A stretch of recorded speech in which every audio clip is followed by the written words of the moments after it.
En France, en 1845, a été créée la SPA, Société protectrice des animaux.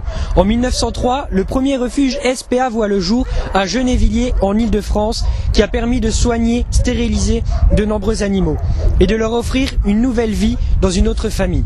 Notre pays compte 56 refuges pour accueillir chaque année environ 45 000 chiens et chats, avec l'aide de 3 000 bénévoles et plus de 27 000 adhérents.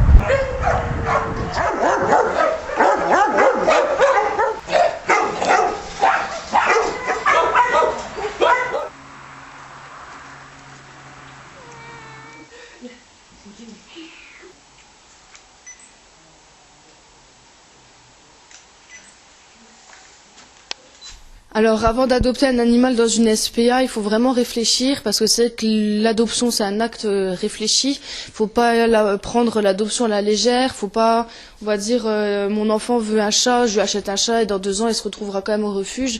Faut vraiment que les parents aussi ils réfléchissent par rapport à ça et pas céder forcément aux caprices toujours de leur enfant. Et voilà, faut vraiment réfléchir avant d'adopter un animal parce qu'un animal c'est pas un objet, quoi. Pour adopter un animal à la SPA de Thionville, donc on demande une participation financière, donc de 165 € pour les chiens adultes, de 200 pour les chiots, de 100 € pour un chat adulte et de 110 pour un chaton. Donc ça couvre une partie des frais vétérinaires qu'on engage, donc la stérilisation, vaccination, puce électronique. Et voilà, donc pour adopter un animal, donc faut se présenter au refuge. Donc nous on vous renseigne par rapport aux critères que vous voulez. Il y a des personnes qui préfèrent un chien d'intérieur, d'autres d'un chien d'extérieur, un chien de garde, etc. Pour adopter un animal, il faut une pièce d'identité et un justificatif de domicile. Donc au niveau des chiens, on fait souvent des visites avant l'adoption. Donc on prend rendez-vous avec les personnes, on se présente chez elles pour voir les conditions qu'ils offrent à l'animal. Et vous cherchez des bénévoles aussi ? Oui, toujours, oui. Surtout en hiver, on a beaucoup moins de bénévoles qui viennent promener les chiens. Aussi pour les chats, on n'a pas énormément de bénévoles au niveau des chats pour s'occuper d'eux, pour les sociabiliser. Il faut savoir que les bénévoles, ils viennent quand ils veulent. C'est pas une obligation de venir tous les jours ou toutes les semaines. Ils peuvent venir vraiment quand ils veulent. Et c'est vrai qu'on en a vraiment besoin pour les sortir un peu de leur cage et pour leur faire passer un petit moment de bonheur. Au niveau des abandons, donc on remarque que l'année 2012 a été assez difficile parce qu'on a eu un nombre croissant d'abandons au niveau des chiens et des chats. C'est vrai que les périodes estivales, donc à partir de mai jusqu'à septembre, c'est une catastrophe pour les refuges parce qu'on est vraiment, on va dire, on en a beaucoup plus que ce qu'on pourrait accueillir. Après, au niveau des adoptions, il y a beaucoup de monde maintenant qui se tourne plutôt vers la SPA, justement pour sauver un animal qui est abandonné. Au niveau des adoptions, on tourne à peu près à une 30aine d'adoptions chiens par mois et une 30aine d'adoptions chats par mois.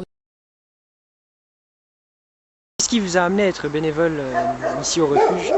Personnellement, j'adore les animaux et je supporte pas qu'on leur fasse du mal. Donc comme j'étais déjà venue plusieurs fois ici pour voir des chats, je me suis dit pourquoi pas être bénévole.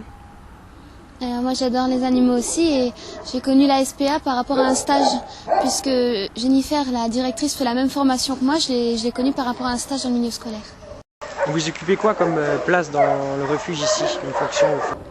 On sort les chiens, on nettoie les cages, on s'occupe des gens qui viennent ici pour des informations, etc.